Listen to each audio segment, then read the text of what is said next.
44, attaching the antenna pipe.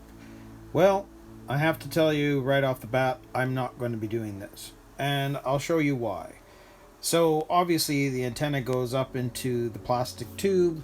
Well, if you look at my receiver, this comes out of here, but it's super short. And I really don't want a plastic aerial sticking out of the truck. I want to have this look as realistic as possible.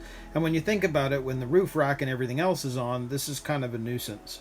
So I am hoping that that's just going to be fine. And honestly, I don't see any reason why it won't, because as you can see, even if the plastic tube was on, it's not even going to reach the top of the roof of the Bronco. So I'm leaving it as is. So step 44, we're just going to skip over.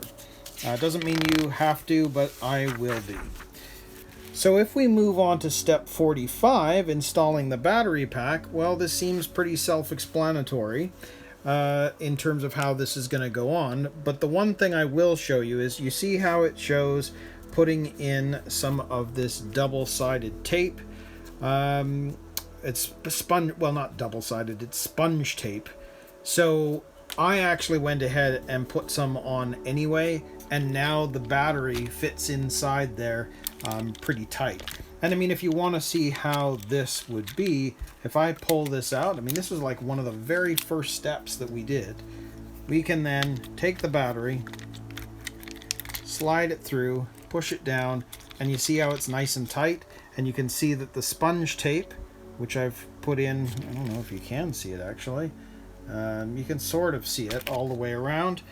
If we slide this over, put that down, and then we'd put the pin in, the battery's held.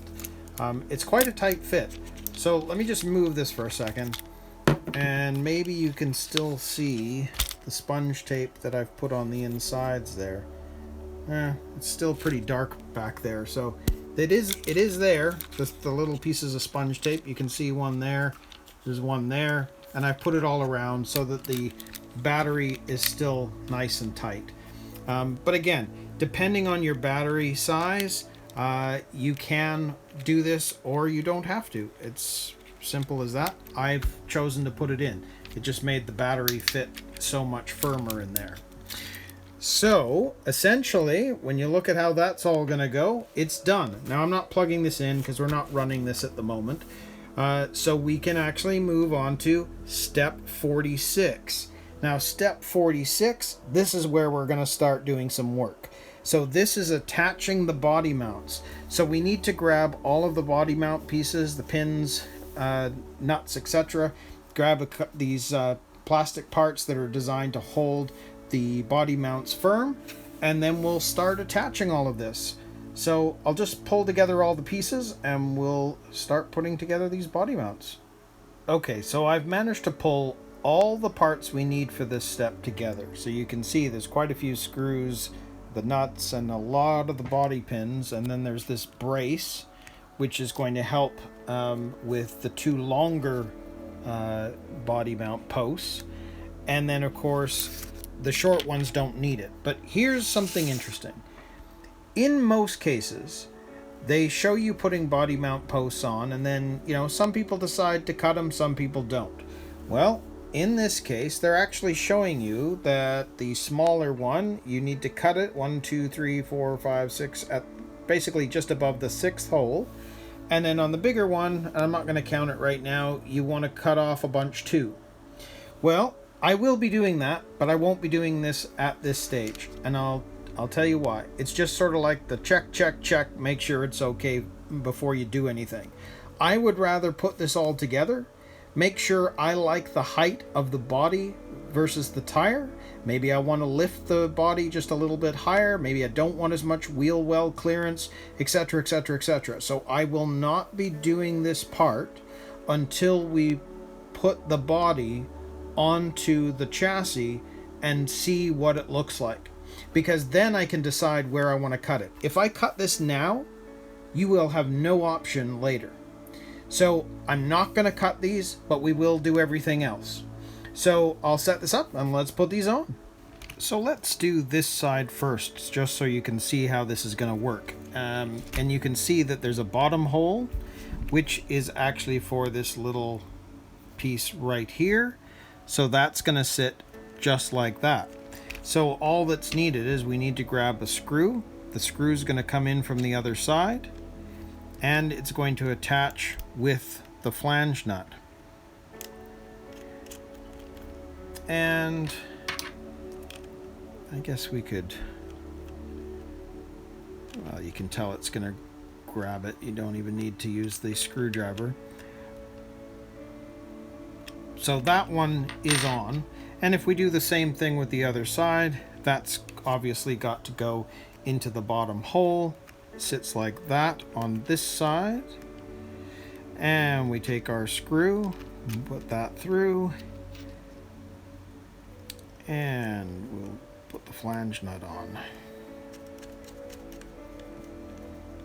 And again, I can pretty much just, well, just because I'm going to do it this way, I'll hold the flange nut and we'll just tighten it with the screwdriver. And maybe I'll do the same thing on the other side.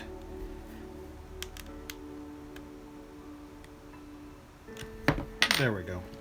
So those body posts are on. Now you can see it says 1, 2, 3, 4, 5.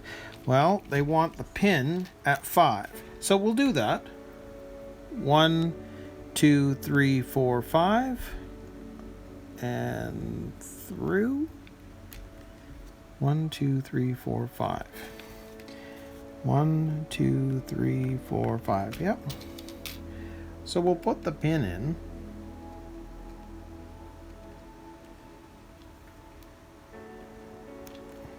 So they're there, and technically that's where the body is going to rest. It's going to sit on these. But again, I'll wait because I'm not sure. Maybe I want a little higher clearance. So we'll just leave it like that for now. So now let's work on the back. Now the back is a little different in that we have to put this on slightly differently.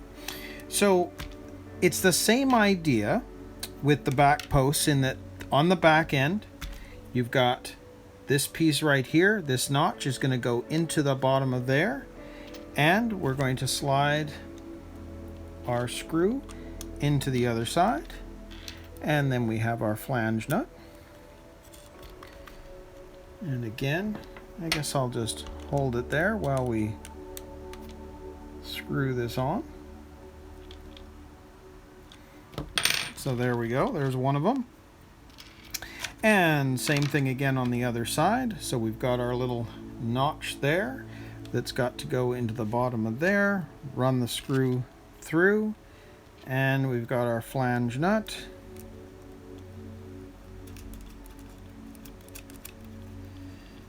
And again, I'll use the box wrench, hold that on,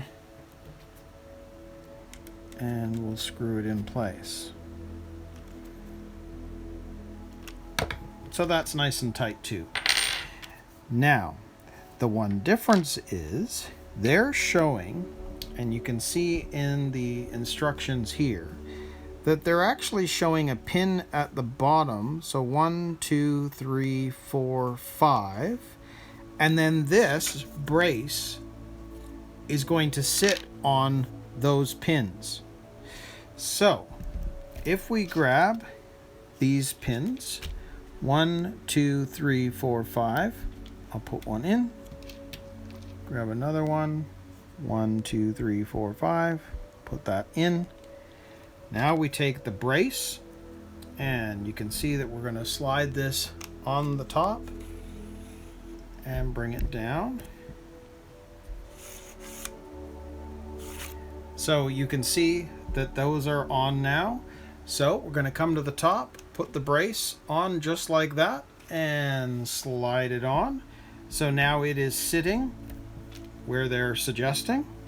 And then they're saying put a pin in the top right where the brace is resting, which is interesting. And then from there, 1, 2, 3, 4, 5 up. 1, 2, 3, 4, 5 up.